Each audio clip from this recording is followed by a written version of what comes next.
All right, today we are going on an absolutely incredible journey, an anatomical one. We're going to follow one of the most vital, and you'll see, one of the most vulnerable nerves in your entire body. So let's just dive right in. Have you ever really thought about what's happening when you just glance around? I mean, every time you look up, look down, follow a car driving by, or even just focus on the words on the screen, there's this unbelievably complex system firing away with perfect precision. So who's the mastermind? What's really pulling the strings? Well, you might think it's my brain, and you're not wrong, but a huge part of the answer is this unsung hero, this little marvel of biological engineering. We're talking about the oculomotor nerve. You might also know it as cranial nerve 3, and trust me, it is the absolute workhorse of your vision. I mean, its job description is just wow. It's not just one thing. It handles all the heavy lifting from moving your eyeball around. It literally holds your eyelid open. And as if that's not enough, it's also the one fine-tuning your pupil to adjust for light. It's a true jack of all trades for your eyes. Okay, so if we really want to get to know this nerve, we've got to go back to the beginning. We need to see its origin story. And for that, we're going deep inside the brainstem to what is basically its command center in the midbrain.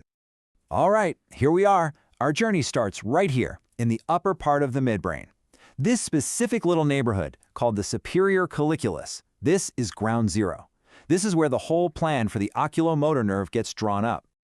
Now this is where it gets really cool. The nerve kind of has this dual personality, right? It gets its orders from two totally different command centers. First, you've got the somatomotor nucleus. Think of this as the brawn.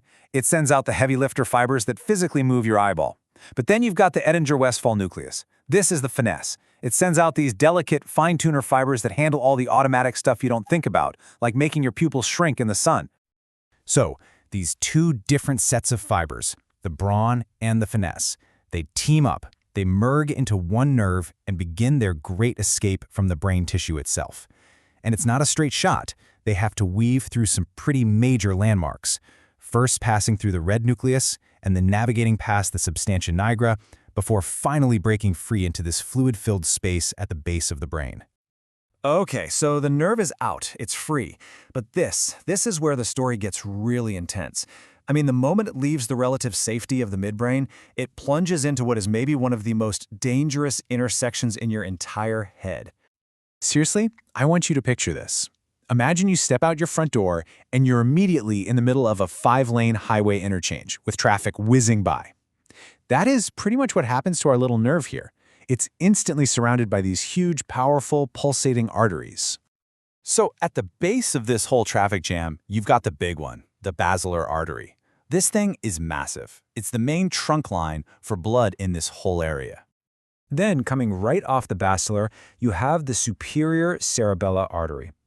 This basically forms the, let's call it the southern curve of the tiny little path our nerve has to squeeze through. And then at the top, the basilar splits into its two final branches, the posterior cerebral arteries, and those form the northern curve.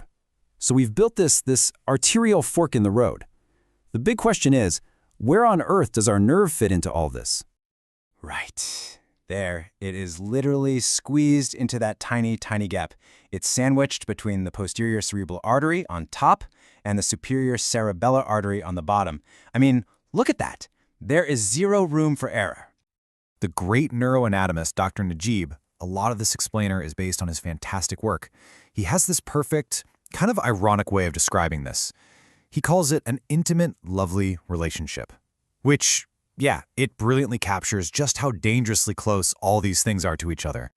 And here's why that matters. Here's the so what. That intimate relationship is actually a huge zone of vulnerability.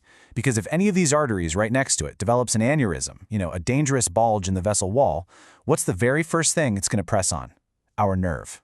It gets compressed, it gets damaged, and for a patient, this leads to some very sudden, very dramatic problems.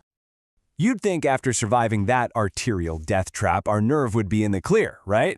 Nope, not even close. It immediately faces its next big challenge, running a gauntlet called the cavernous sinus. So the nerve keeps moving forward, and its path takes it straight into the cavernous sinus. The best way to think of this thing is like a complex channel of veins, almost like a venous swamp, sitting on either side of the pituitary gland. And surprise, surprise, it's another incredibly crowded neighborhood. Our nerve, cranial nerve 3, is traveling in the sidewall right alongside a bunch of other important cranial nerves. And then inside the sinus itself, you've got even more critical stuff, like the abducens nerve and the massive internal carotid artery. It is just packed in there. Now, this is a really important detail. Our nerve isn't just floating around in the blood of the sinus. That would be bad. No, it's safely tucked away inside the tough outer wall of the sinus. It's using the wall as a protected highway to travel forward. Okay, so as it gets to the front of the sinus, it's getting ready for its final destination. It makes one last move. Right before it exits, the nerve splits into two, a superior and an inferior division. And here's the key part. All those fine-tuner parasympathetic fibers we talked about, the ones that control the pupil, they all jump onto the inferior division's bus. And that's it. After surviving that whole perilous journey, our nerve has finally made it. It's arrived at its destination, the orbit. Or, what we just call the eye socket. The long, winding trek is finally over. Now that it's divided into its specialized branches, the oculomotor nerve can finally enter the orbit and get to work. It's ready to plug into its target muscles and do what it was made to do: move the eye and control the pupil. So let's just quickly recap this whole crazy journey. The main takeaway is that the oculomotor nerve's path is basically a series of potential disasters. From the second it escapes the brainstem to that insane squeeze between the arteries and then the crowded highway of the cavernous sinus, it's a journey just packed with points where things can go wrong. And that, of course, brings us to the big final question. We've seen how dangerous its path is, how vulnerable it is at every turn. So what happens when this absolutely critical nerve gets damaged? What are the real-world consequences for our vision when something goes wrong along this incredible journey?